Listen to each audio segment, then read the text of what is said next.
नमस्कार, मी रोशन चाफेकर, नगरसेवक रोहा अष्टमी नगर परिषद. मुख्यमंत्री देवेंद्रजी फडणवीस साहेब यांनी महायुती सरकारच्या माध्यमातून पुण्यश्लोक अहिल्याबाई होळकर शेतकरी कर्जमुक्ती योजना ही जाहीर केली.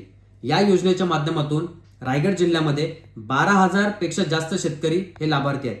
तसेच रोहा तालुक्यामध्ये जवळपास 1200 शेतकरी या योजनेसाठी पात्र ठरलेले आहेत. या योजनेचा लाभ घेण्यासाठी सर्वप्रथम शेतकऱ्यांनी ई-केवायसी करणे तसेच फार्मर आय डी स्टॅग ॲग्रीस्टॅग काढणे हे कंपल्सरी आहे.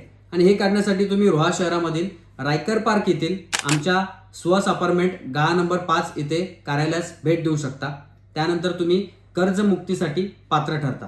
त्याच पद्धतीने 7 ऑगस्ट 2026 रोजी मुख्यमंत्री देवाभाऊ तसंच महायुती सरकारने रायगड जिल्ह्यातील जवळपास 2,167 शेतकऱ्यांच्या खात्यामध्ये जवळपास 13,40,00,000 रुपये हे जमा केलेले आहेत. त्यासाठी महायुती सरकारचे धन्यवाद मानतो. तसेच जे शेतकरी नियमित कर्ज भरत आहेत त्यांना शासनाच्या माध्यमातून 50,000 रुपये हे प्रोत्साहनपर भेटणार आहेत आणि त्याची यादी या महिन्याच्या अखेरीस येणार आहे.